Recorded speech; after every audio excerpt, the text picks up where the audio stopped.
Yes, James Crochet led the team. He wouldn't run the ball the way he ran like tonight. A couple times where he took off. If we're drafting all these players in the first round, we're spending money on these players.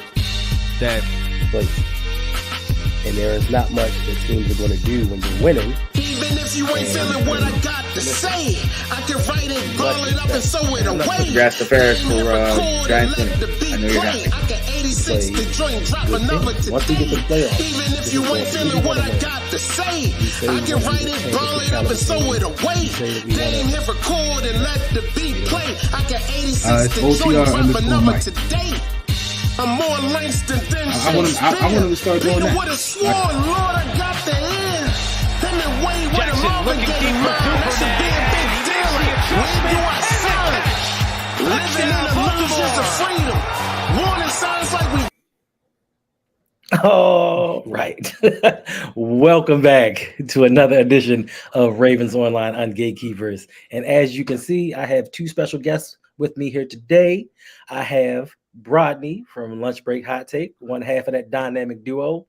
And below me, I got the man, Mike, open mic with OTRMike. How y'all doing, fellas? First of all, man, that intro is fire. I made it yesterday. That's flame. Like, where's the flame emojis in the chat? Like, that's fire. Yeah, right, pretty nice. Is it dope. really? Y'all like that? That's dope. That is like dope. that. Look, man, I might need one of those. Whatever you need, bro. And I also want to give a shout out to my man, Mr. Galloway. That is actually his song "Disposable" that I just threw out there. So, to give him some exposure. Dope. Yeah, I mean. So that's Mr. Galloway from Electric Relaxation, hosted by Mr. Galloway, featuring Hendo, right? Executively produced by it is. He's on every episode. For now. Yes, Jose. That is Mr. Galloway. So I'm kind of, nudging him along, like showing him the pitfalls, leading the way until I can fade to black. You should show him how to avoid the pitfalls. I think that's why I'm there. Show him. Okay. And he's listening though, right? Yes, he's listening, and it's going to transition. It's going to transition from me doing editing and everything, and so you can just be the co-host. No. So I can just sit there and direct it. I'm confused. Sort of like what y'all do with open mic. Facts. I don't do that with open mic. I don't ever sit in because that's Mike's private time, and I respect that.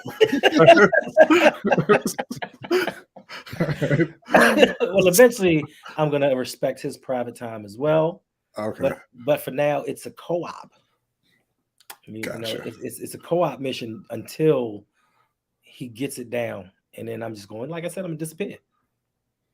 Biggie Smalls, 2 words. I'm gone and fade away. All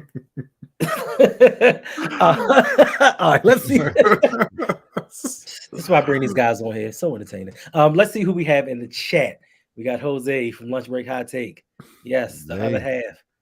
Yes, Snooze Fest. Put me to sleep. I'm tired right now. I would like to get through the stream so I can take a nap. Like, I am exhausted. But since we have these special guests here, especially my man Brodny, we're gonna try to make this a 2-hour stream. You're the worst person I've ever met. You're just an awful man. What? We giving the people what they want. Nah, nobody. I don't see anybody saying 2-hour stream in there. Okay, well, if we see 2-hour stream, no. That's not how it works. Nobody's asking for it, so they don't get it. Hey, I'm off tomorrow, so whatever. God, I'm off on Mondays too. Damn it, Mike. Yep. Sorry, I'm not off tomorrow, so I'll y'all can do 2 hours. I'm gonna do a tight 30 training. Maybe I don't know if I got the gym, man. I'm hoping. All right, but I don't know. What's up, Big Ray? I don't know. Yeah. What's up, Ray? Got tops dropping here. Oh, what's going on? Thank you. 2-hour stream. Ball guy 101. Listen. If you ain't got that, you can't be making requests. Oh, he said save the big stream for tomorrow. There you go. So, man. Oh wait, damn, I'm on that one too. You on that tomorrow? Nah, man. man, I thought I was out of it. But my question is, why we got Baltimore Ravens? Why can't we big stream today and big stream tomorrow? Like, why we only got to have one offensive lineman, a wide receiver? Why can't we get both? Because this is us doing it and not like just telling somebody else to do their job. So like when you yourself have to do it, then it's a little bit different. I don't want to do the stream earlier and then 2 hours now and then 2 hours tomorrow. That's not fun for me. I don't like that. That's not a good call. But it's a holiday. It's a holiday week, so it's not a holiday for me. I got to work tomorrow. But it's a holiday week. I got to work Monday, Tuesday, and Wednesday. Okay, I got to work Tuesday, Wednesday, Friday, Saturday. I mean, congrats. It's not a contest. I'm just saying that I don't want to stream that much because I'm not off. We all can't be like Mike. That is true. What's going on, Darius? Hey, this is rare. That's rare for me to be off. Y'all know that. Y'all know that. What's up, it is. Like, you the hardest working man out there, bro. All right, so I guess we need to jump into this since Darius wants to hear about this game, you know.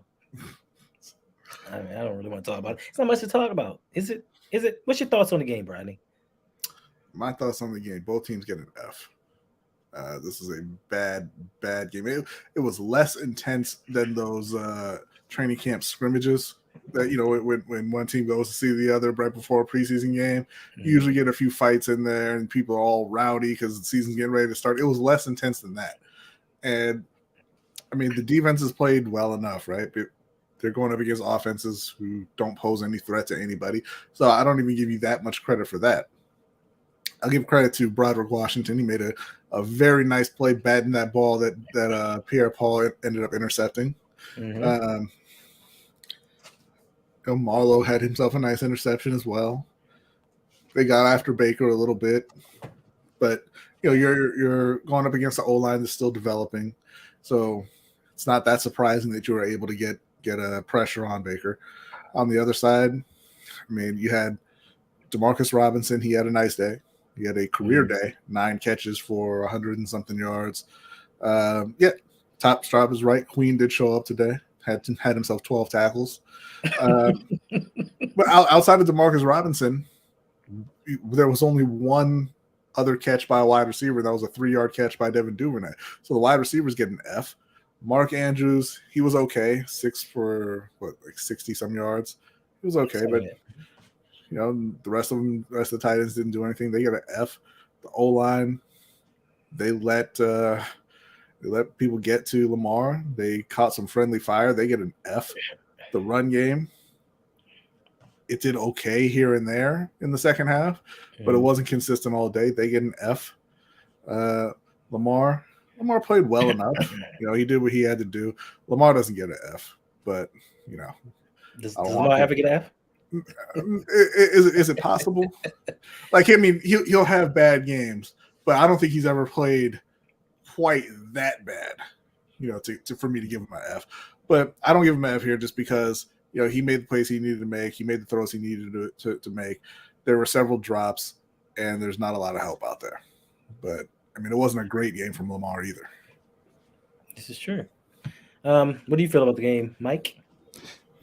Snooze fest. You coming off of a bye. You had 2 weeks to prepare for this team. I was expecting them to come out flaming, right? Now it was cold. You know, here in Baltimore, it was really, really cold today. But that's not really an excuse. I mean, around this time, we haven't seen anything yet, right? You know, we get that. We get the white stuff eventually here. So, you know, it's going to get really cold here. So that's not anything new or an excuse. They just look like a team that wasn't that wasn't ready to come back to work after being off a few days. It's always hard to go back to work after being off a couple of days, and they just look like that team that just wasn't ready for that. I disagree with B on this, and I very rarely disagree with B. Very rarely. But I don't give the Panthers an F because I think the Panthers played hard today. Like, I think they were in the game the entire game. They looked like a team that was out there like fighting, and I think B, you said it earlier on LBHT show stream where, you know, they look like a team that's fighting for Steve Wilkes to get the job, right? But they played really, really good. That defense was flying around. They, you know, they didn't give the Ravens anything, right? And they made it difficult for that offense to get going. Thank goodness the offense got going late in the game enough to eventually shut the door on the game. But I salute to them guys, man. I think they played well. But I'm happy with the win, but disappointed on how it looked and how they got it. Especially coming off of Bob, man. I expected to see them flying around a little more than they did. I agree that they played hard, but this isn't PE class, so you don't get points for effort. So, that's cool if you play hard, but I expect you to play hard every game. Just about, Yeah, but the Ravens came in 13 and a half point favorites. Like, they were expected to get blown out, and they didn't. And they didn't let,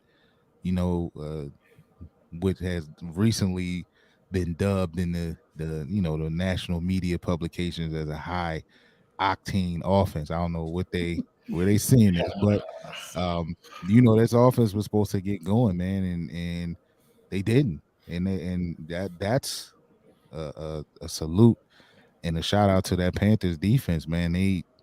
I was impressed by some of the things I saw, especially the big guy. I don't know his name, but the one that caught the interception. Yeah, Brodny. Yeah, like they made plays out there, and that was another time when the Ravens were driving. It looked like they were going to put some points on the board right there, and that was a big play. So, shout out to them guys again, man. Ravens, look, maybe they'll wake up this week. They just coming back to work. Maybe they'll wake up and they going to Jacksonville, so it's sunny there. So maybe they'll be excited to play in the nice weather. So, I mean, how many weeks do we go to say, hey, maybe they will, maybe they won't? I mean, I know for me personally, happy for the win. Always happy that we can win a game. But as I've always said, it's not a condition of do we look good against teams in the regular season. For me, it's how does this transition to the playoffs? And for me, this game had a very familiar look to it. It had a very familiar feel. It felt like 2019. It felt like 2020 against Buffalo. Defense is playing well, but we can't score points. But this time, fortunately, we were playing a team, no disrespect to Brodny, that's a little bit worse, than we are, and we actually won the game. Yeah. But you can't tell me that if we take this type of approach, this type of offensive philosophy in the playoffs, that we can match up with Miami.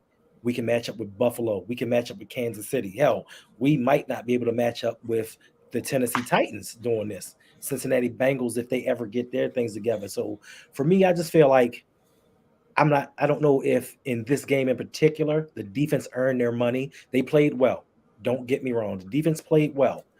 But did they play down to the level of their competition? Because for me, Baker Mayfield, he really didn't even look DJ Moore's way. Like, I'm not going to lie. If I was quarterback in the Panthers, I'm going to DJ Moore every other play. Like, let me see what you got, bruh. But for some reason, he and Terrace Marshall Jr. made a pact last night that he was going to get him a new contract or something because he kept going at him over and over and over again. So I don't know if, and that's why I want to play a team that is actually about something. Maybe next week will be it, because I need to know, are we that good, or is the level of competition that bad? Yes. Yes, what? It's the second one. The level of competition that bad? Yeah. That's the one. Okay. Baltimore's not a very good team, right? Like, they haven't put together a complete game yet this season where they played well on offense and defense. So they've hit the easy part of their schedule. We kind of expected them to roll through and get 5, 6, however many wins in a row.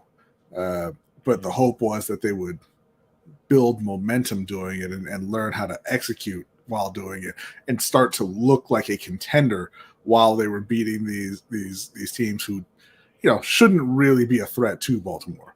But so far it hasn't happened. But they've got several more games, so we'll see. Okay. How do you feel about that, Mike?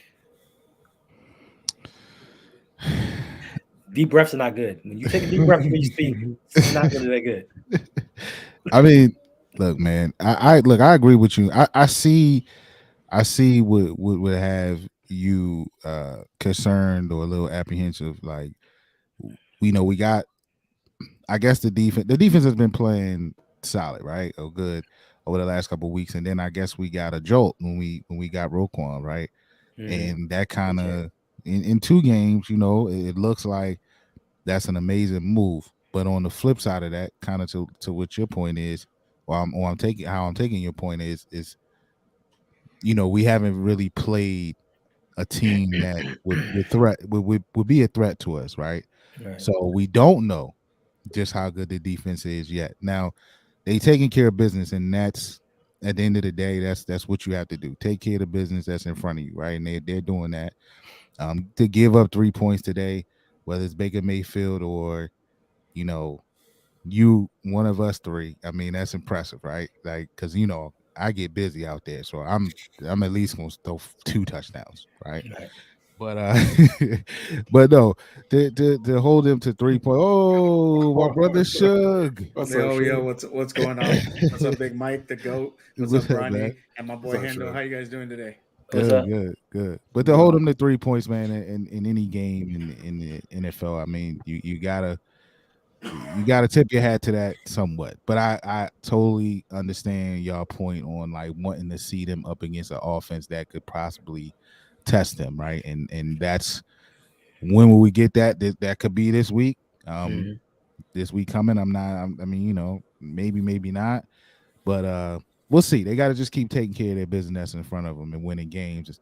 But we need a true test, and we need something that's gonna make sure that's gonna show us that we're ready for a true test when we get to the playoffs and we see Miami again, or we see Buffalo again, or any of Kansas City. It's those are the things that we need to look out for going forward to see if that defense is there. But I mean, again, I don't want to take away from them. They doing what they're supposed to do right now. Thanks. All right, Baltimore Get Up says, let me ask you men something. Who looked good today besides Detroit? For one, I just watched George Pickens. He's looking outstanding today. He just had this catch. You see that catch, Shug, that he caught right at the sideline, that he kind of basket caught it to the ground? Like, yeah, George Pickens is looking good today. I mean, Dallas is looking pretty good today. Dallas put a whooping on the Vikings today. I mean, and let's be honest, Cincinnati is not looking bad. I told you we needed to put the AFC North needed to put this team away, and now they're starting to make a little run. I mean, it's a close game right now with Pittsburgh and Cincinnati, but they run Joe Burrow. I mean, he threw 2 interceptions, but 300 yards, I believe 3 touchdowns. I mean, that's he still throws 2 interceptions and still throws 3 touchdowns. Like, is that defense gonna be able to keep up with that? Right. We'll see. Yeah, Buffalo look pretty good. Yeah. So it's plenty of teams that look good. Good teams looked good today. Besides Baltimore. Oh, I'm sorry. Are you trying to say we're not a good team, Brodny? I wasn't trying to say it. That wasn't exactly. But to his point, there was ugly football early. The early slate of games seemed really, really ugly. Never touchdown. The Philly game was a little, Oh, did they? I'm behind. I'm behind right now. Then. But yeah, I mean, I get them too. But yeah, it was. I get you. I see what you're saying. Baltimore Get Up. I mean, it was ugly football, especially early on in that. But that Chicago and Atlanta game seemed to be competitive game at least. So it depends on what we call in, who look good or what you mean by that, or do we mean competitive at the same time? So that game seemed to be competitive, but yeah, it was some ugly football early. All right. And Tops Drop says you guys forget that the Ravens were up double digits earlier this year. We also had Bateman earlier this year. We don't have Bateman right now. So that's a little bit of a difference. And this offense has just seemed to fallen off of a cliff. What's going on, Chimbu? How you feeling? Oh, so Shug, how do you feel about the Baltimore Ravens game today? What was it like from the outside looking in from a division rival? Well, I did catch some of the game. I was being my nerdy self playing a tournament today. So I was doing that. In what? In Magic. I thought you weren't playing Magic. I know. And then you know what happens? I turned around and I made the semis today. Wow. I made top 4. So yeah, I say I quit and then I do that. No, but I was watching the game. I mean, Baker didn't do really much of anything. And, the offense, I thought you guys were in Carolina because I was like, why isn't the offense doing anything? Then I realized you're in Baltimore, and I'm like, what's going on? Like, offense isn't really doing much.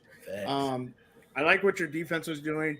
It's especially at the end of the game. You know, in the beginning of games, your defense can look good, but it's what matters at the end of the games because Carolina was kind of staying in the game. So um, that's what you want to see your defense. You want to see your defense do in the end of games is put the game away, and they were able to do that. As far as just offensively, you just kind of hang on, and like people were saying, where's Isabella? Where's is Bateman going to come back? Where's Deshaun Jackson? You're going to have to figure that out sooner than later because eventually, uh, going into the offense, I know people are saying, well, these team we look good, we look good, yeah, but for some reason in the playoffs, Ravens can't score and every other team can. So you're going to have to be able to score in the playoffs. And I see Spencer saying the Bengals aren't playing anybody. I mean, okay, sure. They're about to be 6-4. They're only one game behind you guys. Again, this team was down for the count, and I said it, and I told Hendo this that the AFC North really needed to put the Bengals away because I felt they could possibly make a run, and now they're starting to. And I mean, if it wasn't for Pittsburgh just having an experienced quarterback, Pittsburgh does defense looks good, offense, it's a little downhill, but it should. What it is, it should. Cincinnati has 34 points. Defense is looking what? It was looking good in the first quarter, and then hey, when you're hey, let me tell you something. The Ravens wish they could dump it off to their running back and be able to run the ball to get to a touchdown. I don't think Baltimore could do that. They can. Kenyon Drake has done that. Kenyon Drake has done that. Has he done it today? Did he do it today?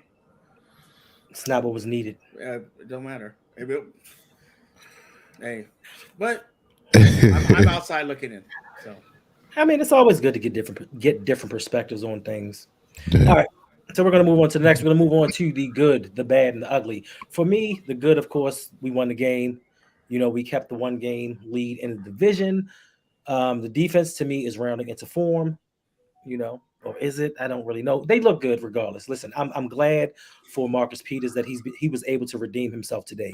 He got the forced fumble, he got the interception because teams seem to be picking on him. The bad for me is our passing game. The concepts, just like what Brodny said once, Lamar's pass for under his body weight every game, unacceptable. The ugly for me is the organization's inability or unwillingness to supply Lamar with weapons. And you can say what you want. Bateman, not a weapon. Pat Ricard, not a weapon. Josh Oliver, not a weapon. That is it for me. What do you say, Mikey? So the good for me, I'm going to name two people, right? Okay. PQ and MP. I'm gonna name three. I give you badge. PQ, okay. MP, okay. And Marlowe. Right. If I had to choose one of those three, I would go with Marlowe. I think Marlowe had a really, really good game today. With the interception, the fumble recovery. He just seems to be playing really, really good lately. I think MP, the forced fumble, he made a couple plays out there, and Queen. I was watching the game with B and Jose, and I remember saying I don't see or hear Roquan's name today. Mm-hmm. I see 6 out there flying around, and so he seems to be really, really, really playing well, which is a good welcome sight because we know he can be inconsistent at times, but he seemed to be playing well.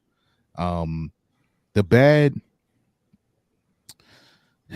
offensively, man, we just I remember saying to B and Jose, man, our route tree is very, very elementary, right. and having Ricard running real wheel routes is just bad for me. I just feel like in those type of situations we can get more creative and put one of the 37 million tight ends that we have in that spot and maybe slide them out in a wheel route, right? Maybe we might get something out of that.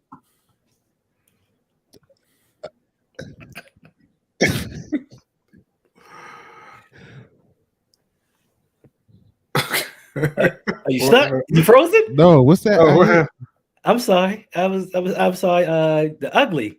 No. I heard y'all didn't hear that. No, heard what? Yo, I heard the game playing in my. I thought you was playing a clip. That's my fault. Okay, but I just heard Justin Tucker for kickoff. Maybe it's because I had ESPN up, so that's my fault.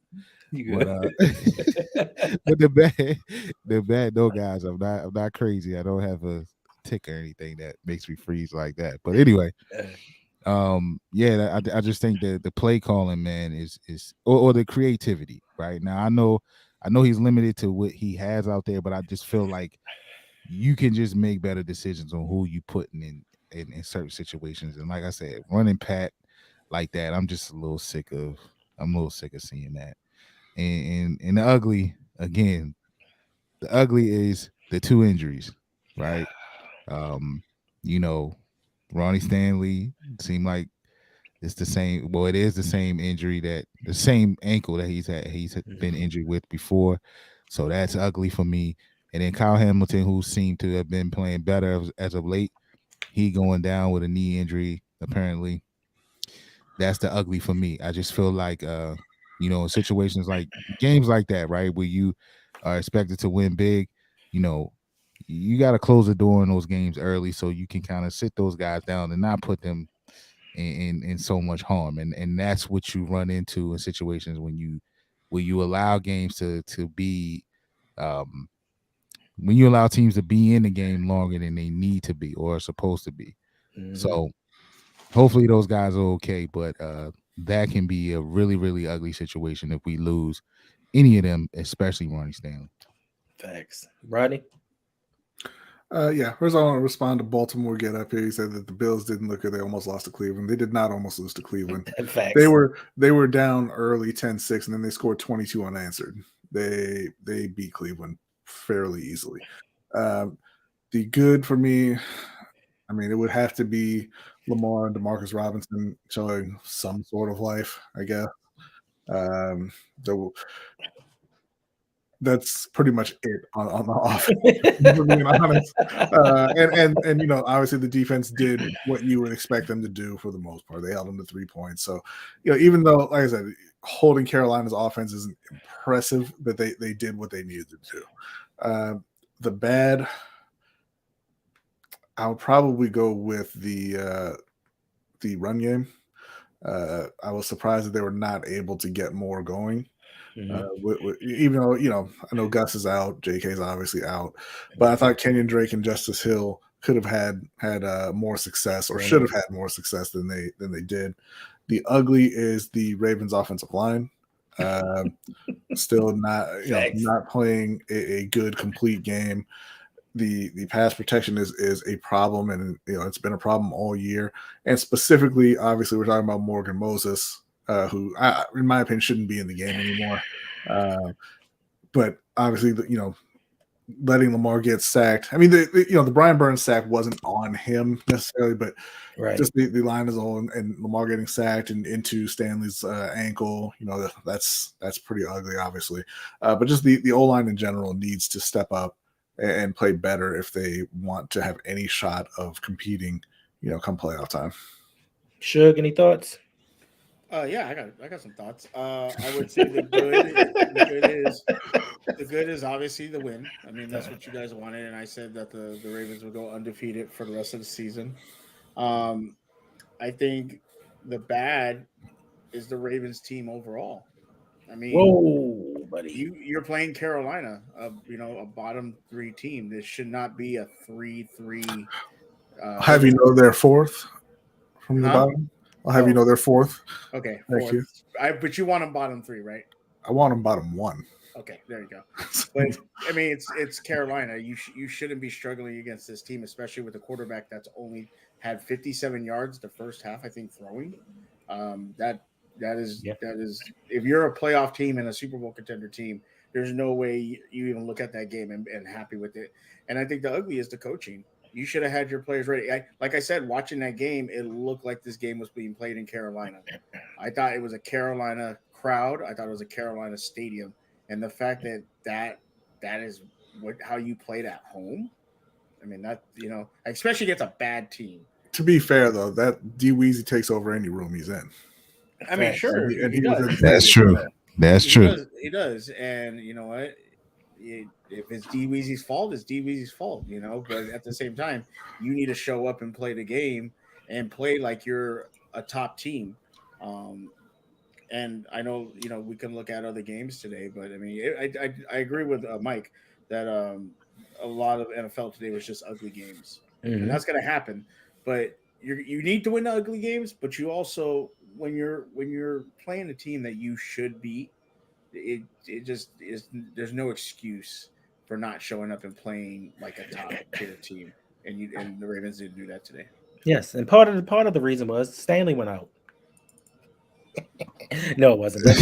But Chinwe wants to know, is Stanley's injury serious? Yes, it is, because John Harbaugh said that it was, it ain't hurt anything and it's nothing to worry about. And once he says that, I know somebody's not coming back.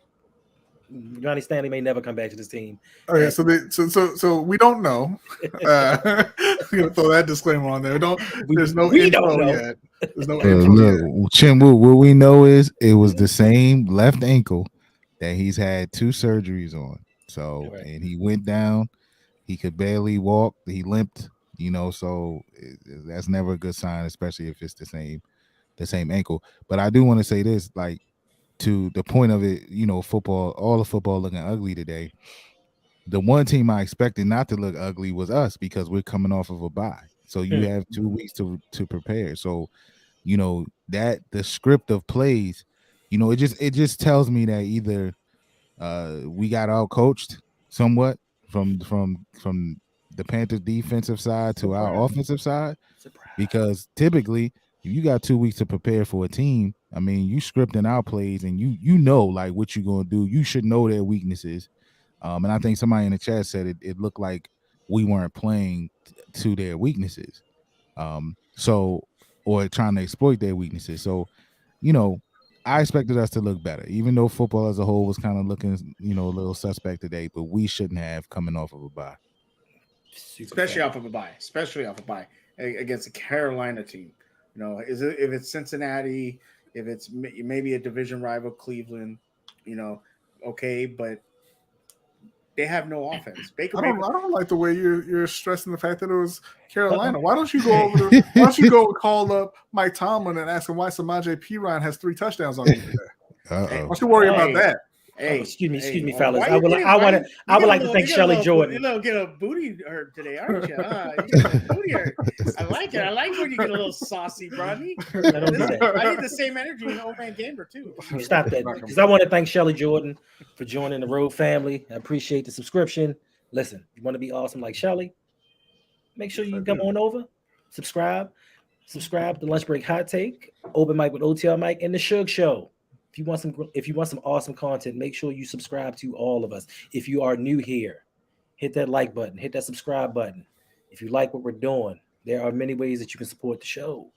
We all have Patreons, except for Suge. You have your Patreon yet, Suge?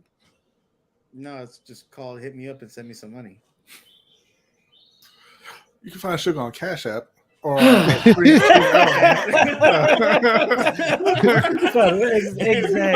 You want to support me? Just hit me up and send me some money. Listen, I ain't hard to find. I'll call you every day. That is terrible. I'm on text. I'm on email. All right, we have a $20 donation from Corey H. It says terrible play. Thank you, brother. I appreciate that. Yes, terrible play. Like, this game was just not what we expected it to be, especially for a team that was a 13-point favorite coming into the game.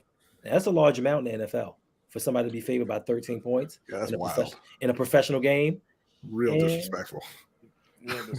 No disrespect to Brodny, but yes, it's real disrespectful. Especially coming off a win. Whatever. But speaking of that, listen. I'm glad they picked up the loss, but damn. I mean, so it looks like Cincinnati's going to win this game. So up until this week, there was a Carolina curse. So the first 8 games of the season, every team that's played Carolina has lost. And the Bengals were on a bye last week, so this technically counts, and Chicago as well. Atlanta. And they won. So these are the first two teams to play Carolina and win their next game. I guess they're not playing as hard as you thought anymore, Mike. Because they're letting the standards slip a little bit. No, but I think y'all already got it with Stanley and Hamilton getting hurt. That's your curse. That's our curse. That's your curse. That could be a big time one right there. You're probably gonna lose to Jacksonville too, but I'm just saying. I mean, it might not be a curse because we may sit Ronnie down to the playoffs. That way, he doesn't get hurt right before the playoffs. I already said it. I can't wait till you guys play Pittsburgh and lose, so I can come back in here and just. You're not coming on here. That's fine. Not if we lose. Oh, I'm definitely coming on here if you lose. There ain't no stopping me. Thank you, Rock. Appreciate it. Yes, we won by 10. One. At first, I'm like, where you see Rock at? Oh, Chinwoo. Yes. Thank you, Chinwoo. We appreciate you with everything you do inside here in the Discord. We appreciate everything you got going on. All right. Listen, in a minute, Mike, you're gonna see Rock pull up like, hey fellas, what's going on? What I missed? You're not gonna end up from Chinwoo. All right, so next let's move on to our offensive and defensive players of the game. For me, offensive player of the game is gonna be DeMarcus Robinson. 9 catches, 128 yards. He's done a lot better than I thought he was going to do coming over from the situations he came from, leaving Kansas City, then being cut by the Raiders. I didn't think that this man had anything left in him, but being that he's our number 1, 2, and 3, it is what it is. Defensively, I know that you all are going to possibly pick somebody else, but I'm going to pick Marcus Peters, just because I just think that this was a redemption game. I was going to go with Patrick Queen, but you hate him. No, if I hated him, I wouldn't mention him. But I'm going to go with Marcus Peters because he's been picked on so much. And I think for him to get picked on that one play, then to come back and cause that fumble the next, I think that just shows his grit, his determination, what he can be for us. And I do think that, unfortunately, it's going to take another year for Marcus Peters to get fully healthy. But by that time, John Harbaugh is going to be like, your personality is a little too big for me, B. You gotta skedaddle. How about you, Brodny? Offensively, yeah, I mean, kind of have to go with DeMarcus Robinson. There wasn't really much choice outside of him. I mean, nobody else did anything at all on the offense. I mean, I guess technically you could go with Justin Tucker, right? Like he kicked a couple of no, I'm going to go with DeMarcus. And Mr. J is absolutely correct. He says, don't push that false narrative on us. If y'all play the way y'all are accustomed and let Lamar continue to carry y'all, then the Jaguars shouldn't be a challenge. They shouldn't be. They shouldn't be, but they will be. Because Travis Etienne is going to run all over you. Man, Najee Harris just ran for another touchdown. I love it. Hey, Lenny, I hate to tell you, Pittsburgh's going to beat the Ravens, and I will be here. Okay? For the defense, yeah, Jen, what's up? He's saying, huh? Like like, come on, we know. For the defense, I mean, I don't know. I didn't see this great game that you're talking about from Marcus Peters. I'm not sure where that materialized because, like I said, Baker Mayfield was just throwing sideways all day, so it wasn't really. I don't know. He had a forced fumble and an interception. Okay, I mean, Marcus Peters didn't have an interception. He didn't. No, he had a sack. Marlowe had an interception, and Jason Pierre-Paul. You sure? Am I giving him too much credit? Yeah, just all part of your scheme to avoid giving the proper amount of credit to the true defensive player. Of the game, all right, Patrick Queen. Listen. If I'm sorry with that being said, if he did not have an interception, then my defensive player of the game is going to go to Roquan Smith. He had a sack. He had 6 tackles. He set the tone for this defense. Did y'all hear that? He had half as many tackles as Patrick. No.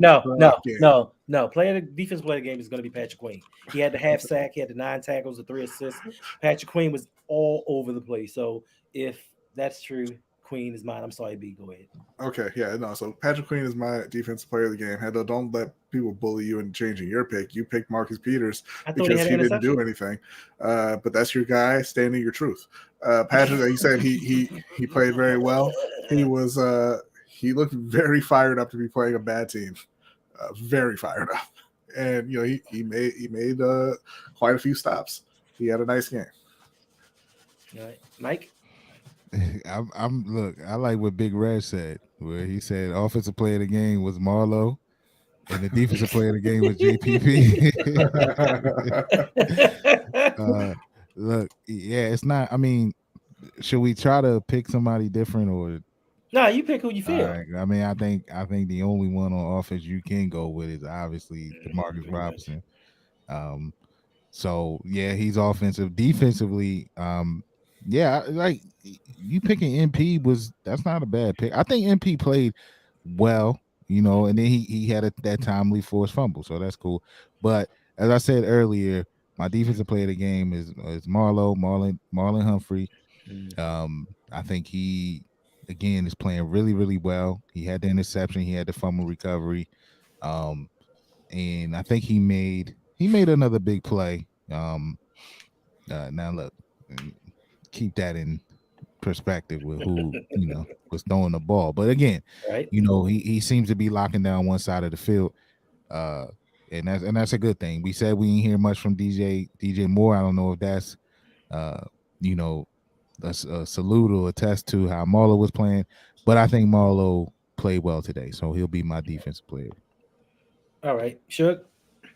I mean, offensively, you got to go with DeMarcus Robinson. I love what I saw from him, and he was on my fantasy football team today, so I was real happy about that. And I think defensively, I only saw him toward the end of the game, not making plays, but what I was able to see. I want to say Kyle Hamilton. That's what I saw him making some decent plays, and he was getting after it. He probably didn't have the best stat line, but you know what? Injury designation. That's his stat line. But I like what I saw from him, so I give it to him. He might probably not the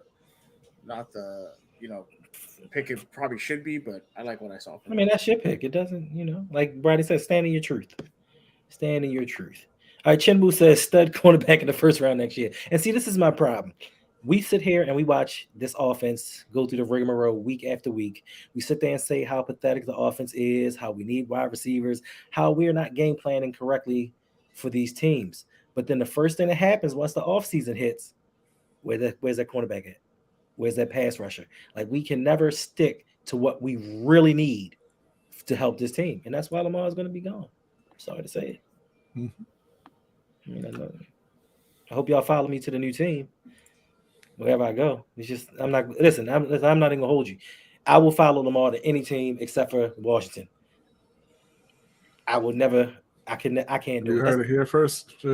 That's the first team to be a Steelers fan. That's the first team I've ever hated in life, and I will I always. cannot wait for Hendo to be a Steelers fan. I would be so happy. You think Lamar will go to the Steelers? Hey, go where pick it in picks. Yeah. Pick it in picks, and then he gets to throw to Pickens. Oh, okay. Well, we got a request. Damn. Danny, why you? You can't talk to moderators like that. Is she a mod? She's a mod. You can't kick me out. I don't care. I mean, if you can, please do. But nope. For the Panthers, good. Gonna go with. I mean, I would say the defense in general, but I'll say Brian Burns.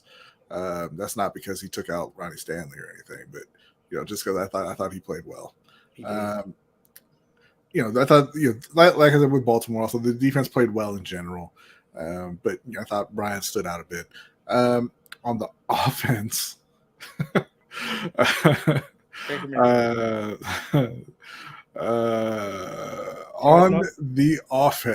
no, because he made one big catch, right?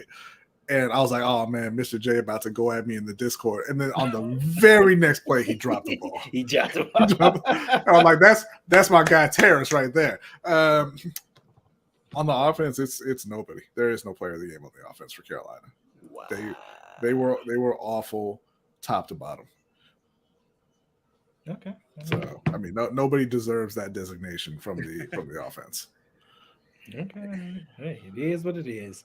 Now we move on to our risers and fallers section. For me, risers, Robinson, of course. Second 100-yard game with the Ravens. Kyle Hamilton is actually a riser for me. He may not be worthy of a top 14 pick, but I do see the talent. I do see him flying around, making tackles. He's always around to play. But let me reiterate, it's not top 14 talent. I'm sorry. It just isn't. Let me present this award to you while continuing to hate on you, sir.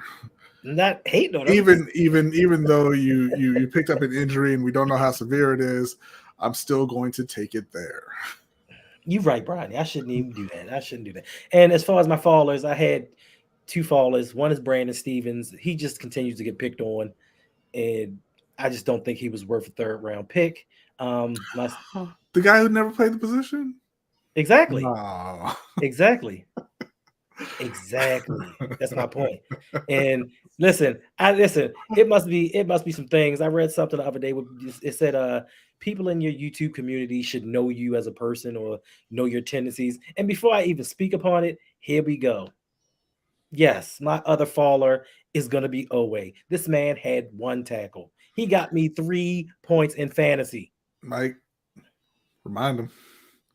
What? Remind him about what Owe did today. Did you see how Owe made that left tackle jump off sides? No, I mean false start, because he's so menacing. He's so intimidating. You don't notice those plays, Hendo. You have to pay attention to the underlying things of a game. That man jumped over there because Owe lined up on that side. And let me do I'm believing that. I'm convinced that Owe made that man jump off sides. Like, I mean, damn, false start like that. Okay, well, let me do my best Brodny impersonation. How many points did that give me in fantasy? What did that do for me personally? Hey, it didn't do anything. It didn't do anything. Facts. But listen, once again, he was not worthy of a first-round pick. And Yolanda, as we said in the stream earlier, you say this every week. Every week since week 3, he's doing better. Just give him time. Next thing you know, we're going to be in year 4 talking about just one more year, and he's going to do it. But he's not. So that's how about you, Sugarton? I think for me, the risers was obviously Demarius Robinson. I like what he did. That's hopefully that's a jump start for the Ravens offense and receivers. Give Lamar some confidence throwing the ball to him. And I think obviously the fall is the offense. Right. You got to do something. You cannot walk into a fourth quarter versus the Carolina Panthers with 3 points. Like, that is ridiculous. And Brodny can shake his head all he wants, but that's not Cam Newton back there. That wasn't Kuechly in that defense. You should have been up at least 21 points, something.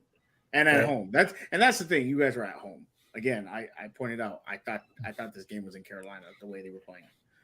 So that's just, and I would agree with Z the Beast, Greg Roman. The play calling for offense was miserable. Okay, you got to change. You got to change something. Yes, Danity says I'm letting Steven slide this year. He's going through a lot. Yes, Danity, he's going through a lot of blown coverages. I just wanted to let you know that that's the lot he's going through. Blown coverages. You know Brandon personally? I mean, what's he going through? Blown coverages. Yeah, missed assignments. Lost tackles, roughing the punter, and then only getting called for running into him. That was a major turning point in the game. A game that went into the fourth quarter 3-3. And then they tried to blame Hamilton for that. I'm like, how you blaming Hamilton? Because he ran into the punter too. He did, but the second one don't count. It's always the first one. Mike. Man, my risers. I'm gonna say a defense as a whole, but if I had to pick a person or two, I like the Hamilton pick. I think Hamilton. I mentioned to Jose and B while we watching the game that I kind of said the same thing you said. Like, he's looking like a first round pick, maybe not top 14, but he's looking like a first round pick. So he's playing better. I never said first round pick. It's not what I never said. First round pick. Well, at least he's playing like a first round pick. A day 2 pick. Yeah. You know, my guy who I've been capping for is my guy PQ, man. PQ over the last 3-4 games has been consistent and playing well. So he's rise. He continues to rise. We've been waiting for that, that drop off game, and he has not done it yet. So fingers crossed that he continues to keep playing like that. My fall is, man, the offensive line. I wasn't happy with that performance. Just when they seemed to be playing solidly, they kind of took they tripped today. Morgan is catching some heat today. Macari came in, and as soon as he came in, he did the Ole and let Burns get through. So the offensive line was my fallers for the day. Brodny. Okay. He's been good because of. To be fair, MDT, he started playing well before Roquan got there. Not like this. Wow. Okay. No, now that his job is in question and he want to stay in Baltimore, now he's his job's not in question. His job's gone. They're not paying both of them. Yeah, that is true. But he's trying to He's trying to maybe Roquan took the pressure off him because he doesn't have to perform up to any standard now because he knows he's not going to be here. This is facts. But my risers for the game, I'll go with one, Broderick Washington. I think he's stepped up quite a bit. And he made another big play today. I think he's been playing well this season. I'm going to say also my other riser would be Lamar. Not because he did anything particularly great in this game, but I do like Lamar showing the frustration out there on the field with the offense.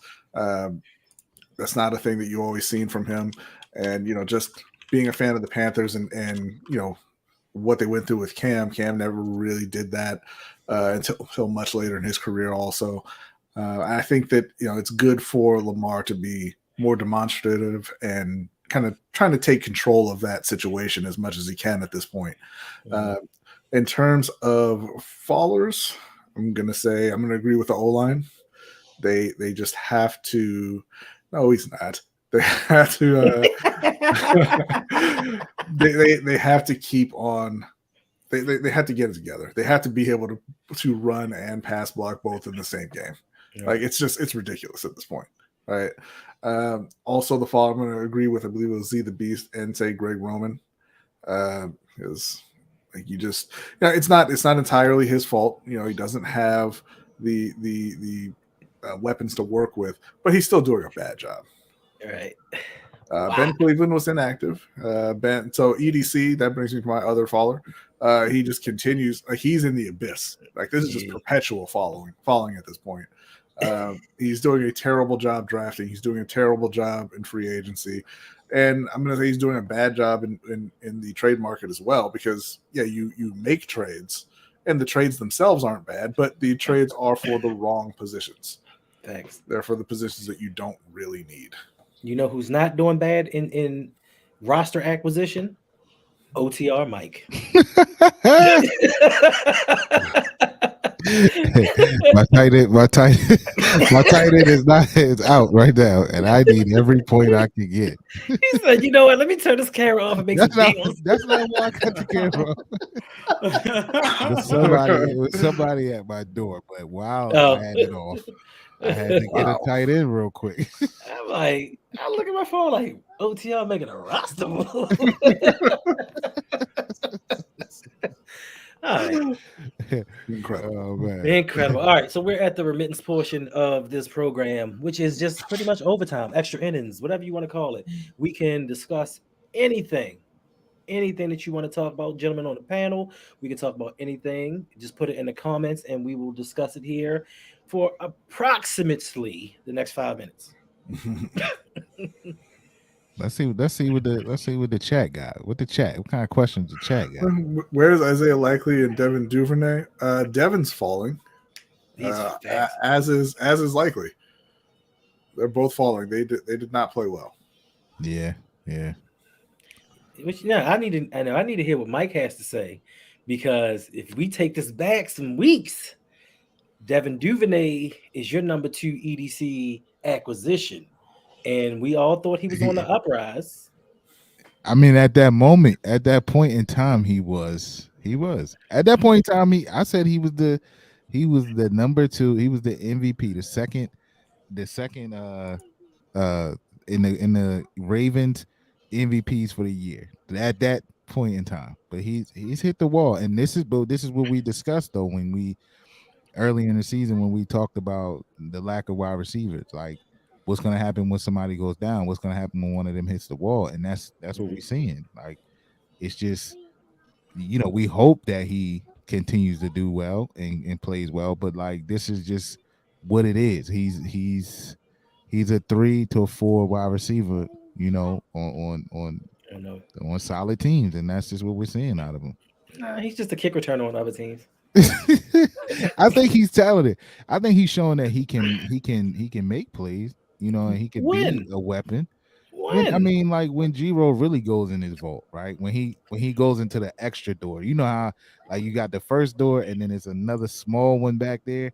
When he goes into the really small vault, he showed that he can be a weapon with running out of the backfield and catching passes. Like some of the plays he made early in this year, things that we didn't expect out of him. So, but he's a gadget guy. And I'm about to say somebody. You need somebody who knows how to use gadgets. Yeah, so I was going to say if it's not a trick play, we're really not just lining him up out there to go catch the ball. That's what you're saying, Mike? I mean, I also think that he needs somebody out there that take like he can't be the focal point of the defense or the offense. Like if the defense can key on him and take him out, they're gonna take him out 90% of the time. Right. So if he had somebody else out there to take some of the eyes off of him, I think he'd be a solid weapon.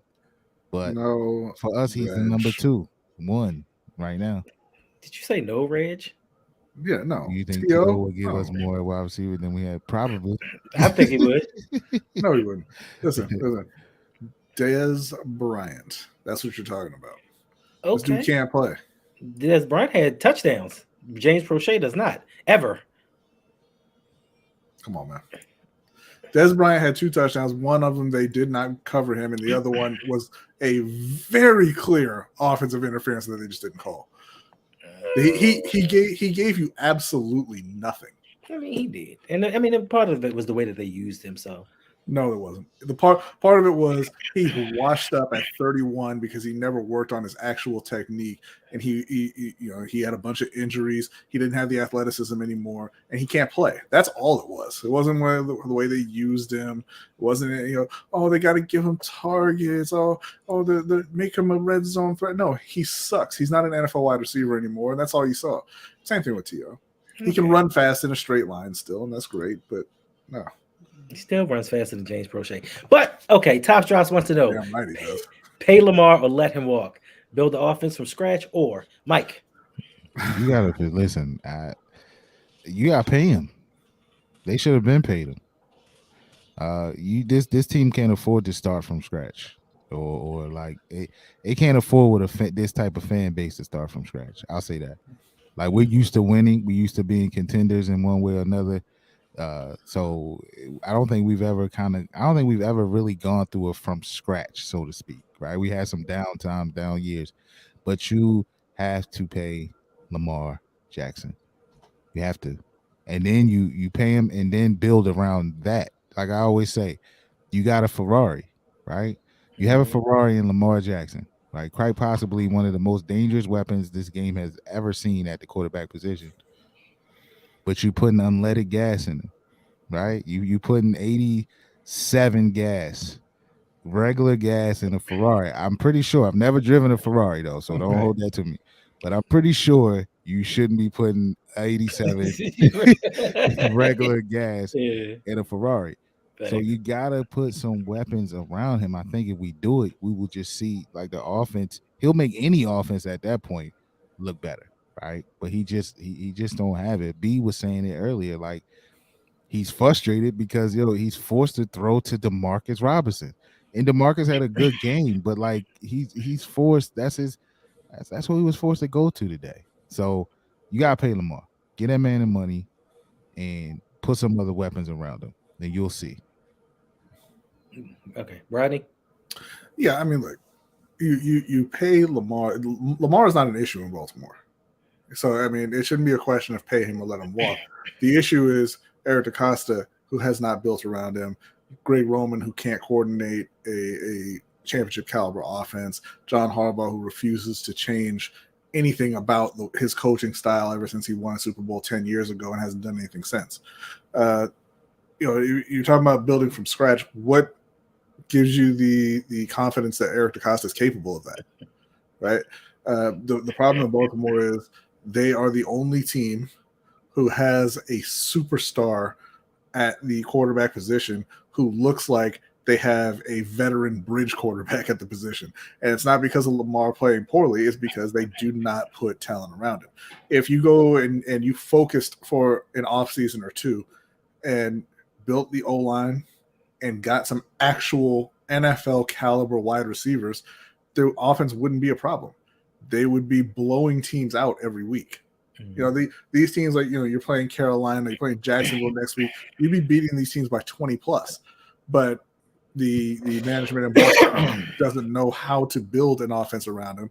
And so I just don't know that there's any reason to believe trading away Lamar is going to help them in the future. I mean, personally, I just think DeCosta is a bad GM, and he Harbaugh, Roman, I think they need to clean house in Baltimore. But Lamar needs to stay. You don't let talents like Lamar go. All right. Sugarton? I mean, if you get rid of Lamar or you let him walk, he's a generational talent. It's going to set Baltimore back a few years. And realistically, I think the relationship right now between Baltimore and Lamar is becoming really strained. Because you haven't surrounded him with any talent to help him. I mean, you're 7-3, and it's really off of the play of Lamar. Granted, the defense too, but on the offensive side, he's having to do it by himself and carry the team, and eventually that weighs on people, on a player. And if you're not trying to even get him some help, like Mike said, he's throwing it to Marcus Robinson. That was his guy today, just to get this win. You need to surround him with some players, and I don't think there's anybody that could sit here and say that receivers wouldn't want to play with Lamar. It's either got to be the Ravens are just being cheap, or they're just not making the effort. And if you're not making the effort, then you should let him walk and go to a team that will do that for him, that will give him the opportunity and give him offensive weapons. Because all you're doing is just wasting his time and wasting his career to then have him break down in a couple years and have to retire early because he had to do it all himself.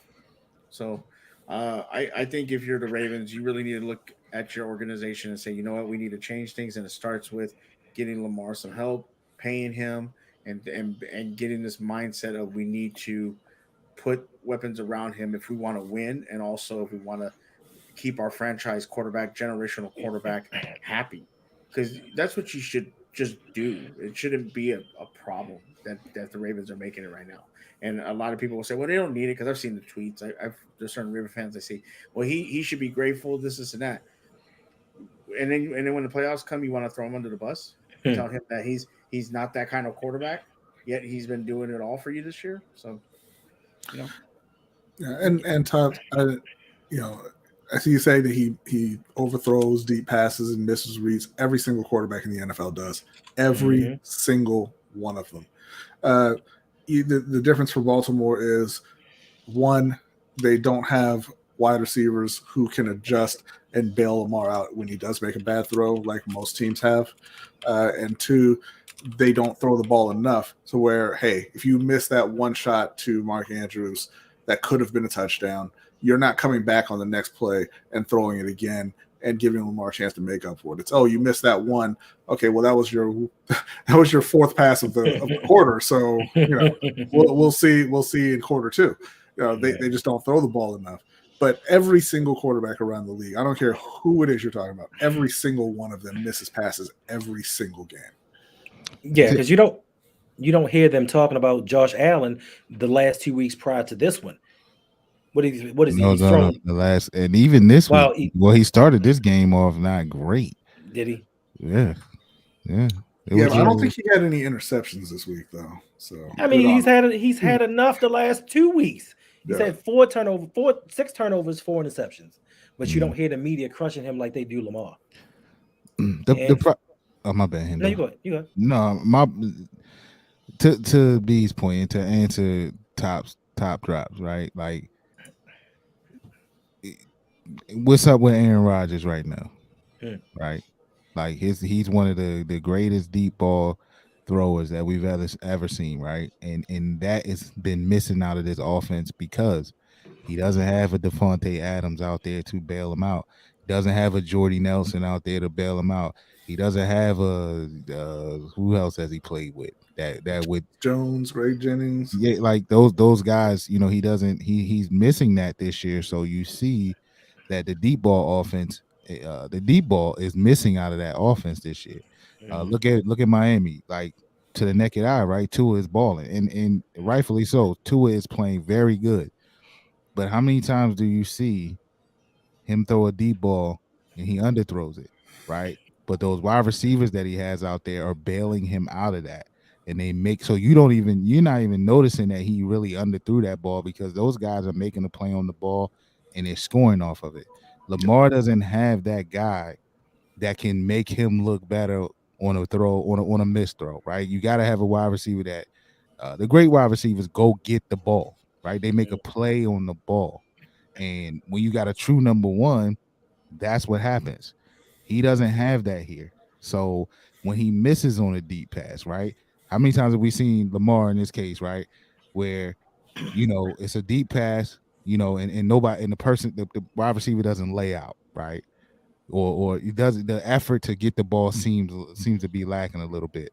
Like true ones go after those balls, or they make a play there that it covers up for the wide receiver. I mean, for the quarterback, and where they missed that. It just sticks out so much more here because he don't have it, and it's unfortunate, but he just don't have it here. The Bills and Vikings game from last week is a perfect example with Justin Jefferson. It was the 4th down play, and Kurt threw it, and I think y'all saw Justin Jefferson go up, catch it with one hand. Even though the defender had 2 hands on it, he took it away from him and got the first down for his team, right? But here's the thing with Baltimore, right? You don't have anybody who could make that catch, who could jump up and catch a ball with one hand, in traffic, a contested catch that the defender also has their hands on. You don't have anybody who could do that. You also, and this is just as important, if you watch that play before the catch, he had to stop his run. He stopped where he was running and turn and come back and jump backwards to even get himself in that position to make the catch. Baltimore doesn't have any receivers who can adjust to passes like that to even attempt to make the Justin Jefferson catch that they can't make either. But the third thing that, again, a lot of people just kind of blow by, like you said, Mike, you just don't even think about it. That pass was an interception. That wasn't a good throw. He threw that to the defense, and Justin Jefferson turned around, saw the ball, went and got it, and bailed Kirk Cousins out. That's the only reason they won that game, is because they have a player like Justin Jefferson who can make game-changing plays like that, who can take over a moment like that, who can bail out his bad quarterback like that. Why is it that Kirk Cousins gets to just throw the ball up in the air and come down with an iconic reception on 4th down when he's Kirk Cousins and Lamar Jackson can't do that? Right? Like, does that seem right to you? Does that seem like the way it should be? Because that wasn't even the only play that Justin Jefferson made on that drive. He made several catches on that drive. Right. And who do you think in Baltimore you're going to go to if, even in the back in the Super Bowl as well, when you have a drive where you're like, man, we have to score right now? Who are you going to go to? They go to Justin Jefferson. In the Super Bowl, they went to Cooper Kupp. He caught, I think it was 5 or 6 passes on that last drive alone, the touchdown, and forced 2 penalties, drew 2 penalties on one drive. Like, who is Baltimore going to go to for that? And I see asking about, can they pay Lamar and Roquan? Yes, they can. That's one. That's first. But they can. Well, whether they will or not, they can. And second, if they couldn't, then Roquan has to go because he plays middle linebacker and it is not an important position. It doesn't matter. It would make no difference if Roquan was off of this team tomorrow. The defense would still be good. The offense would still be garbage. And you still, you still go out and you have games like this where you look okay on defense, where you look like trash on offense, and you just kind of gut out a win. Roquan is not going to beat Buffalo for you. Roquan's not going to beat Kansas City for you. That position doesn't make that kind of impact. Quarterback does. Thanks. And the quarterback needs support to do that. He needs the wide receivers, you need the running back, you need the O-line. Now for me, I'm going to need James Forshea. Shut your mouth. For me, I'm gonna say let him walk. You let Lamar walk. And that's for personal, selfish reasons of my own. Now, we all know that Lamar is a generational talent. We all know he deserves whatever contract that he gets because he is our everything. Without him, we don't win. But my thing is, why pay Lamar, give him a guaranteed contract, give him all this money, and don't build an offense around him? Because what's going to happen in a few years is he's going to get frustrated. Now, you think because he's rich, he's going to be satisfied. He's not. And this team isn't going to change. Now, the only way I say pay him is if Lamar puts in stipulations that you got to fire Roman. You got to fire Harbaugh. Like, you got to make some kind of changes to keep it going because these coaches are going to get Lamar hurt. Even to this game today, we had the game well in hand. Why are you running Lamar at the end of the game? Why are you getting him these extra hits that are going to shorten his career? Because one time he's not going to get up. And we do this game in and game out. He's not a fullback. Stop running him on power 0 on 4th and 3rd and 1. Like, they don't know what to do. And to your point, Mike, they have a Ferrari, but they don't know how to use it. They don't want to go to the Audubon and drive it around and show it off and do all the nice things. They want to drive around East Baltimore where all the potholes are, mess up the tires, mess up the shock, mess up the truck.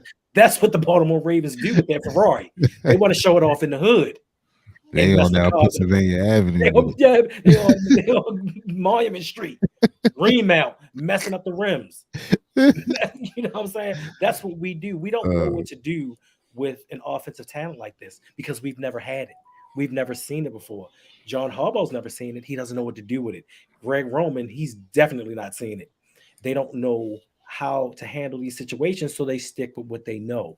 So my thing is, why keep Lamar around when we're just going to continue to go through the same rigmarole year after year where we give him this minimalistic approach to an offense and put everything in on the defense? And we've said this ad nauseum. Last year, the number one defense in the NFL had 42 points scored on them. The number 2 defense in the NFL in the playoffs had 47 points scored on them. So you tell me, what is investing in all this defense actually doing for the Baltimore Ravens? Nothing. And beyond even the number of points the number one defense had scored on them. Yeah. They had to defend for 13 seconds, and they couldn't do it. Facts.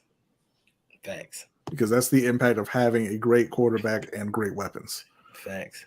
So what do y'all think the percentage of Lamar leaving is for next season? I don't think he's leaving next season. I think that's 0%. I think it's the season after he's leaving. Okay. Man, like I keep wanting to say he's not going anywhere because, it would be stupid. It's stupid and unprecedented. Like, you've never seen a player like Lamar at this point in their career switch teams. It doesn't happen. But Brodny, we zag when they zig. That is facts. 100% Lamar's gone next season.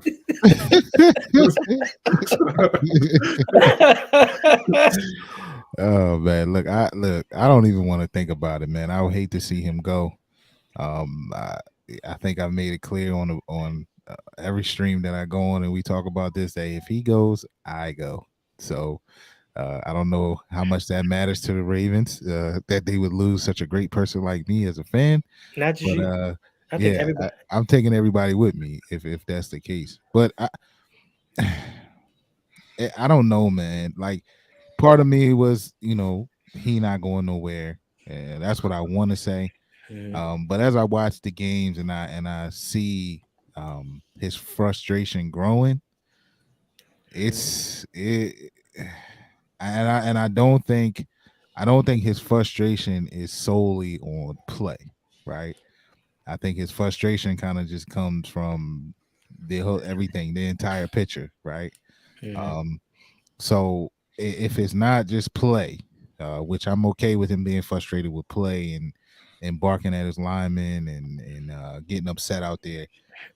But it just doesn't seem like that. I mentioned to B and Jose as we were watching the game, Harbs that kind of went over to him and kind of tried to give him the old pep talk, and Lamar like kind of there was no response or reaction to Harbs being in his face, and that I'm like, I just start seeing little things. So if I had to give a percentage, man, I'm gonna say 30% that he's out.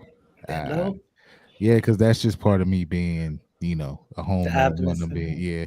And I think, obviously with them being able to franchise him, that might lock him in here. But that could get ugly and then that could turn into a trade. So I'm gonna say 30%. I wanna be I'm trying to be, optimistic that they figure this thing out, pay that man the way he's supposed to. And I'm hoping that means that Lamar leads us to a deep run in the playoffs, possibly a Super Bowl.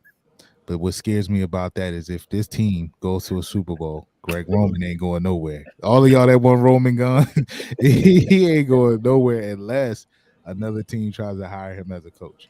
So, we want that Super Bowl. Think about that. But I'd take a Super Bowl if those are the odds. I mean, why wouldn't he be considered for a head coaching job if you took this offense and led it to a Super Bowl? Why do you think Greg Roman would not be considered for a head coaching job? Because he's Greg Roman. Thank you. Right.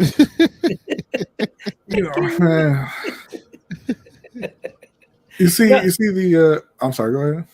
Oh no. No, you see Top in the chat talking about how he's an all defense guy and he's a Ravens fan because of Ray Lewis and Ed Reed. And like, well, one, those guys are gone; they're not coming back, right? Like that's over with. But then I see him saying that the reason they won the Super Bowl against San Francisco was because of the four down red zone stop, right? That's and I'm just saying, like, why is it always with the defense? The defense, I'm all defense guys. They don't ever actually look at the scoreboard and see how many points their defense gave up. Because from what I can tell, looking at the box score here for that Super Bowl game, Baltimore won 34-31. So how are you going to say you won it because of a last second stop by the defense when they gave up 31 points? Like the offense doesn't score 34. A lot of those points came that third or fourth quarter after the light came back on. Yeah, they that offense started going off. Yeah. But if you don't score 34 points, that red zone stop don't mean anything, does it? But it's for me, like I remember that Super Bowl, and I've watched that Super Bowl over and over again. That's how happy I was. So you say that you like defense, but if you actually look at that last drive, Frank Gore, we could not stop him from running on us. He did what he wanted. They did what they wanted in the run game, period. But when they got down to the 5-yard line to win the Super Bowl, Greg Roman said, I'm going to throw the ball. 3 times in a row, he threw the ball to Crabtree in the same area. So don't think the defense won us this game. Greg Roman won us the game from the other team. The defense also gave up 35 to Denver a couple rounds before that. Did they? So you wouldn't even have been in the Super Bowl if you couldn't put up points. Thanks. So, there's Jose. What's up, Jose? Oh, you didn't know? Yeah. No, I didn't. He's been in the comments. I mean, I'm just interested. I'm interested in knowing what Top's idea is. So you let him walk, and then do you go with Huntley or you bring in another quarterback? Like, with the people that feel like Lamar should walk, what is your plan after that? Like, are you drafting a quarterback? Are you going to get somebody cheap in free agency? Are you keeping Huntley? Like, what is that plan? Because I see a lot of people saying that, but nobody really comes with the plan behind it. Because we all know, like, as much as I like Snoop, Snoop ain't it, man, and that's fine. Like, I think Snoop is a high level serviceable backup in this league, and I think he deserves to be in this league for a long time. But depending on what you want from your team, if what you want from your team is to be a winning franchise and be a contender year in and year out, then you got to have that quarterback position squared away. Like that, gone are the days where defense wins championships. And it's unfortunate, but that's how we won in especially that first championship, right? But gone are those days because the league doesn't want that anymore, right? The rules are changed now so that it benefits the offense because they feel like scoring will bring in the casual fan. It's more attractive to the casual fan. I'm with you. I'm with you, Top, as far as being a defensive guy. I like defensive football. But I also realize that those days we're not gonna have Ray in them again. Like it's not gonna happen. You like that game today? No, I did. And you know what? I did it. You did. The reason I didn't like it is because I don't mind ugly games like that, but I don't. The reason I didn't like it is because, like, I know that this league is built on offense, and I know later on down the line, a game like this, we're gonna get blown out. You know what I mean? It's not gonna be that close, but it's just that that we can't. It's just not going. It's just not going. It's not sustainable anymore. It's not sustainable anymore in this NFL to count on your defense to win you a chip anymore. It just doesn't happen, and it's not going to happen, unfortunately. So we need that quarterback spot to be right, or else we're not going to be good at all. Facts. AB, you want to take this? I trade Lamar and get the top pick. I don't know where you heard that, but that is some complete nonsense right there. I mean, I'm not saying that Bryce Young can't be good. Obviously, I think he's probably the best quarterback in this draft. But you're talking about a guy who won unanimous MVP. You're not going to get Bryce Young in there and have him do anything better than Lamar, probably ever. Like the reality is, he's probably never going to play to Lamar's level. But I will be more than happy to facilitate that trade for you when Carolina earns that top pick. You can take Bryce Young. I will throw. Listen. I will throw in Brian Burns. Okay, and I'll even throw in a couple of other picks, and you send Lamar on down to Charlotte. He's going to Miami. He's going to Charlotte. Is where I said. You think Charlotte. So? Charlotte. It's there are many teams. There are many teams that would pay for Lamar, but I'm sorry, Zach Wilson in the first is not enough. That's not. That's not enough. You see, this is one of those situations where at first, but it's going to be a later first because they're going to be a playoff team, and then Zach Wilson adds negative value. Yeah. Apparently, but they don't mind if they want the defense to win. They'll take Zach Thomas. Right. And Tops, what changed was like I said, look at the rules, right? That's number one that changed, right? It's impossible. The defenders can't even put their hands on them. They can barely tackle these guys. They're expected to stop in midair and not land on a player while they're in the process of trying to tackle them, right? So that's what changed. Also, that defense with Ray and Ed and them, you're talking about quite possibly one of the greatest defenses ever, right? That's a defense where those guys, Ray and Ed, told the offense to, give me 10 points. Y'all just scored 10 points, and we got the rest. And part of that we got the rest was we going to score a touchdown for y'all, too, on the defensive side. Thanks. So, but if you give us 10 points, we promise they won't score more than 9. We won't ever see that again. It's just the league isn't set up for that. That's why you see wide receivers with 150, 60, 70 receptions now. It's just not set up for that. That's just what it is. It's not appealing to the casual fan, and that's what sells tickets. So that's what changed. It's just not, and defense isn't irrelevant, but it's just not suited for this game anymore. That's why we see these gaudy offensive numbers. So you got to match that. You got to be able to score points and then have a serviceable defense that can hold the defense from you score 34 points. You need a defense that can just hold them to 31 points. That's just what today's NFL is. And I'll say this real quick. Brodny, didn't mean to cut you off. But Zeke the Beast has the perfect trade that Jose would love. Trade him to the Vikings for Kirk Cousins. 2 first and a second. And Jose would be the happiest Ravens fan ever. That is disgusting, Z. And it is a Ravens move, except bump those draft picks down a few rounds. They like the middle rounds. But yeah, the other thing about the defense, Mike, you're saying that the league isn't really built for defenses to dominate like that. But even if it was, you're talking about arguably the greatest middle linebacker of all time and the greatest safety of all time. You're not going to have that again. And they were paired also with Haloti Ngata, who's a Hall of Fame D tackle, and Terrell Suggs, who's a Hall of Fame edge rusher. You're not going to get that kind of talent. That was luck. It's okay to say that Ozzie got lucky in putting that defense together. He did. And you're not going to be able to put a team like that together again. So right, it's just the facts. It's just real. It's realistic, like you said. That you're talking about 3 to 4 to 5 Hall of Famers on one defense. You just listen, take that and admire that, and just be thankful that you got a chance to witness that, because listen, that's history, right? We haven't seen it since, and it's a chance that we won't. That's just what it was, man. Like, we got to get over those days. Like, Ray and them been gone a long time. We don't have that, right? We gotta catch up to the times, man, and that's scoring some points.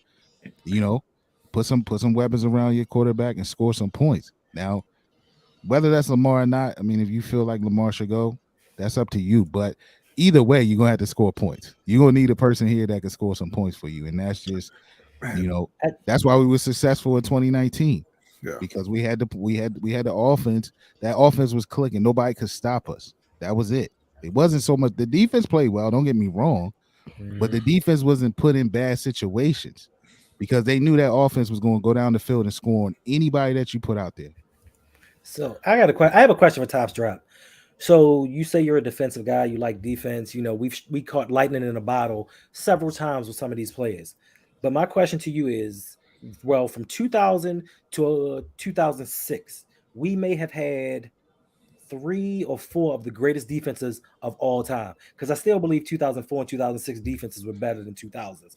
But of all of those teams, how many won championships? We had all-time great defenses in 6-7 years, and we only won one championship. So even back in that era, how important was defense to a team? Because if that were the case, we should have won multiple titles, but we didn't, because we didn't have enough offense. Yeah. That's what I can say. And the craziest thing to me is this is similar to a Pittsburgh situation to me, where they were all about the defense, right? It's steel curtain, and they love the defense. They had Dick LeBeau and all that. They love playing defense over there. They love playing physical, and that was the whole Steelers and Ravens rivalry. That was the identity and everything. And and should correct me if I'm wrong here, but from just the outside and where I was looking at it, Steelers fans didn't want to change that, right? They wanted that defensive identity. And then the organization brought in Ben Roethlisberger, and they said, you know what, we're going to score some points. And they started drafting wide receivers, and they started putting a lot of offensive talent around them, and they started putting up a lot of points. And then Steelers fans got on board, right? And I'm like, you could be doing the same thing right now. As great as those defenses were, you could have offenses like that around Lamar Jackson right now if you wanted to. And honestly, tell me which one you would prefer to watch. Like, I know you say you're a defensive guy, Mike, you say you're a defensive guy. Would you prefer to win 13-3 every week because your defense is dominating, or would you prefer to be putting up 35 a week, regardless of how much the other team was scoring, if you were winning? Whether they were scoring 34 or 3, would you want to watch your team putting up 35 every week? I already know the answer, Brodny. The answer is they want to see this team scoring 35, because all we talk about is 2019, the only year that the Baltimore Ravens ever led the league in scoring. So that's the answer all the way around. You always, when I say I'm a defensive guy, right? Like, yeah, I want to see 35, but I'm a defensive guy to the point where I know, like what we were saying early on this year, right?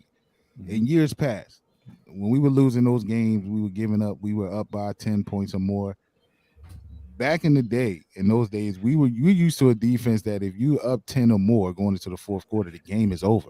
Right. So when I say I'm a defensive guy, yeah, I want to see the points, right? I want to see them scoring points. but I want to feel comfortable that okay, yo, we up 10, the game is over.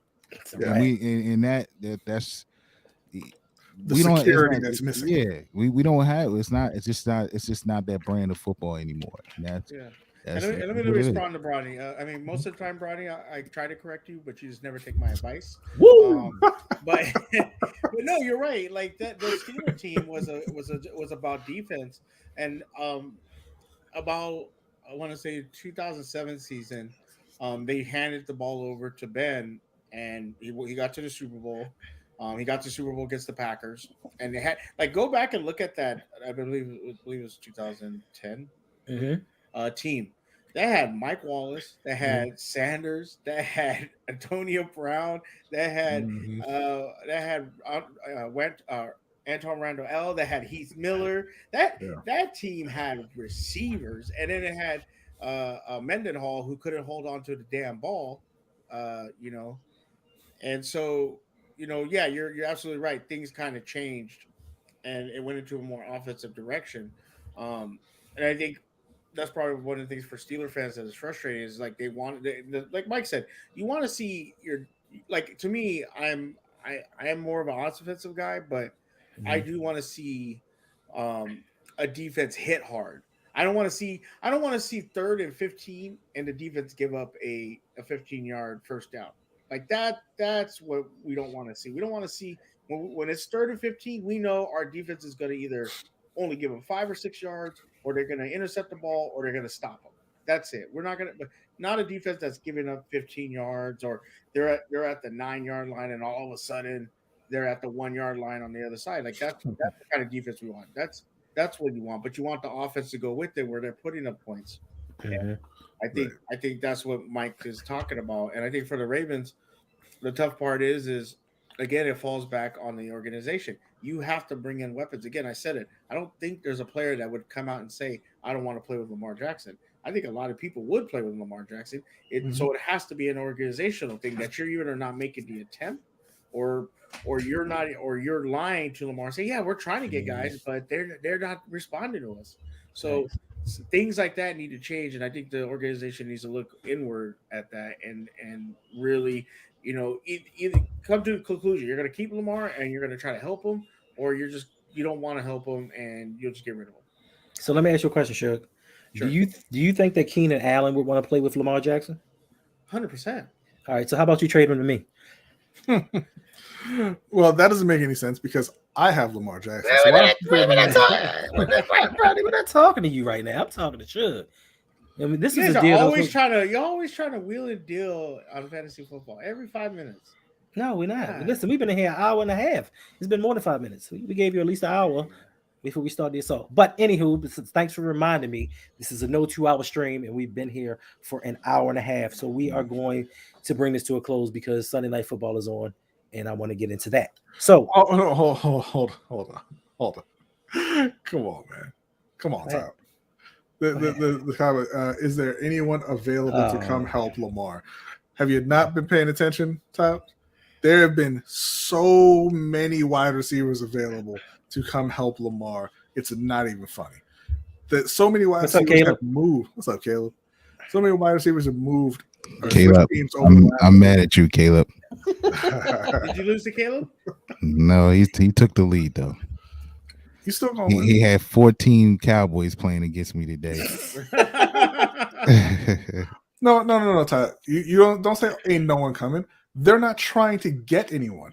They could have had Stephon Diggs, DeAndre Hopkins, AJ Brown, Devontae Adams, Tyreek Hill. They were interested in Adam Thielen. They could have had George Pickens this year without even doing anything. They could have traded up and gotten any one of the wide receivers they wanted in the first round. They don't want anybody to come help them. They could have traded. They could have traded a 5th round pick and got Devontae Parker from the Dolphins. They didn't want anyone. And you know what's going to really show if they really want to help Lamar next year if they go after Chase Claypool, because he's going to be. I think he's going to be really. He's going to be. Obviously, people were like, "Oh, he's not going to." Steelers wouldn't trade him. But he, huh? Huh? We don't want him. Yeah, you do. Yeah, you do. We don't want him. He's got to keep do telling home. yourself that. You keep telling yourself that. Okay. No, He's we got don't. a new home already. Thank you, Jonathan. I was trying to remember, what did they trade Amari Cooper for? 6th-round pick. Yeah. So there were plenty that we could have done, but we've always done the Raven way, and we attempted it. We tried. We reached out. It just didn't happen. So yeah, we're gonna really get out of here now. We're gonna really get out of here now. So all right, gentlemen, I thank you for joining me on this stream once again. I thank everyone who rocked with us until the end. Those who came in, liked, subscribed, all of that. I appreciate you all. So, gentlemen, let the people know where they can find you. Let's start with you, Sugarton. So you can find me at Suge Knight 323 on Twitter and TikTok. You can also find me at Suge Knight 1323. That's where I'm usually on Twitch. I'm usually playing either Magic, Call of Duty, or whatever I feel like doing. On Tuesday nights, you can find me doing the Steel Conspiracy with my co-host Mr. West Garnett West, but unfortunately right now he's out because of some personal things. So I'm gonna actually be hitting people up right after the stream to be on the show on Tuesday.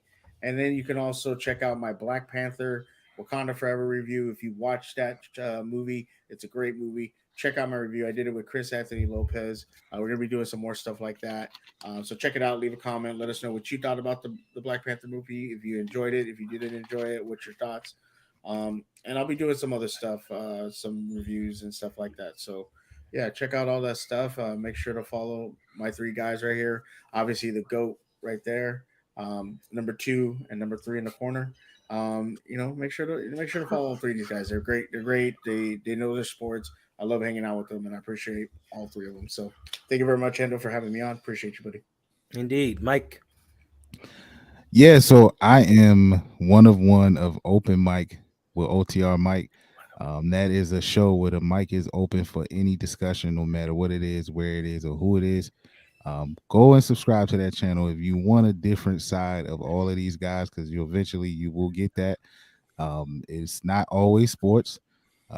Actually, well, I do have an episode about sports, but that's about coaches fighting and stuff. So a different side of that.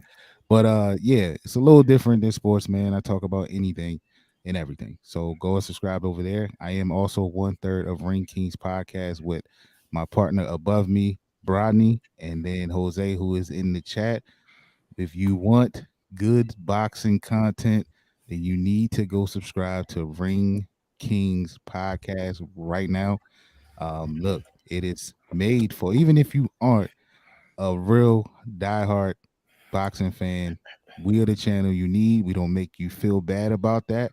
We try to enlighten you, because we have we have our help me out. What's our segments We called? got the sparring sessions where we answer common questions from new or casual boxing fans, and then we also have the watch list where we kind of profile young and upcoming prospects in boxing. Yes, that's why we are partners, because he knows when I have he helps me out. So yeah, go ahead and subscribe to those channels. Hendo, again, thank you for having me on, my brother. Indeed. And yeah, let's do it again. Well, I'll see you tomorrow, of course, but let's do it again. Yeah, thank you very much. Listen, y'all already know it's open invitation. Anytime y'all want to be, come on. You know I hate doing this alone, but it is what it is. Brodny. Yes, I am one half of Lunch Break Hot Take. I do with my brother Jose. We have a live show every Wednesday at 7:15 p.m. Eastern Time. We follow that up with the overtime show for our patrons. Most of the time, we stream on Sunday after the Ravens and Panthers play. And you can find us on all social media at LBHT Show. Or you can check out our website, lbhtshow.com, or hit up the Patreon at patreon.com/lbhtshow. Like Mike mentioned, I'm also 1/3 of Ring Kings podcast. You can follow us everywhere on social media at Ring Kings Pod. Those episodes come out Monday at noon. And so, if you listen on an audio platform, be sure to leave us a 5-star review. It really helps out with discoverability and things like that. And if you are wondering where you can find more Suge, he's going to be on Ring Kings Pod, correct? Doing a couple of reviews. When Yes. Why don't you let the people know when that's going to be, Suge? That's gonna be very, very soon. We're gonna get to that. I'm a busy man. I work, single father, a streamer, a magic content creator. Ring King's content creator, YouTuber. YouTuber, only. I heard you were done with. Right, you heard him. OnlyFans. Yeah. Y'all make sure y'all check out OnlyFans for OnlyFans. Magic players. It's OnlyFans. I don't know what y'all getting like bent out shape. It's OnlyFans of Magic players. No, we're gonna. Don't worry. I will be hooking up with Brodny and Mike very soon on that. Sooner than later. Because we also got the we're going to be doing a update to our Ring Kings pound for pound list here pretty soon. So go ahead and hit subscribe and be on the lookout for that. Yeah, and Old Man Gamers, make sure to subscribe. It's not a thing. So thank you so much for having me on, Hendo. Anytime. All right, so if you like what these gentlemen have going on, go on over there and subscribe. If you like what I have going on, come on over to the Patreon. Be a patron. Hang out with us after the streams. Get into the Discord. Have conversations. We got a lot going on. And if you want to do that, you can either look in the comments. You can look below. But it's patreon.com/ROUG. Got a bunch of tiers going on. You can get into our my fantasy football league. You can get to the Pick'ems league. We have a tier where you can request videos. And I have something special for the patrons coming up really soon. I'm not going to put that out there, but sign up, find out what it is. If not, but the link for these gentlemen's channels are going to be in the description. So go down there, make sure you sign up. They have some really, really dope content. If you like what I got going on and you want to see better, check these guys out. And best believe we will always be with one another because we are a crew. So you see me, you see them. Is it a barbecue? Listen. Is it a barbecue or something for the family? It might be. You don't know what we have planned, but we have some things in the works. I'm not going to talk about it right now, but we got some plans. And also, Brodny reminded me, as of yesterday, if you like this content, I am now in audio form. I have finally switched over, and on your favorite audio platforms, you can find this show. So go over there and check it out. As always, I appreciate each and every one of you for stopping by, for hanging out with us. No, Weezy. Oh, you had a barbecue tonight in Baltimore? Crazy. All right. It's too cold for a barbecue. But anywho, so I thank you all for stopping by. I appreciate the love that you show us, the dedication, the support. Remember, always think for yourself. Formulate your own opinions. Be your own person. And never forget, be somebody important.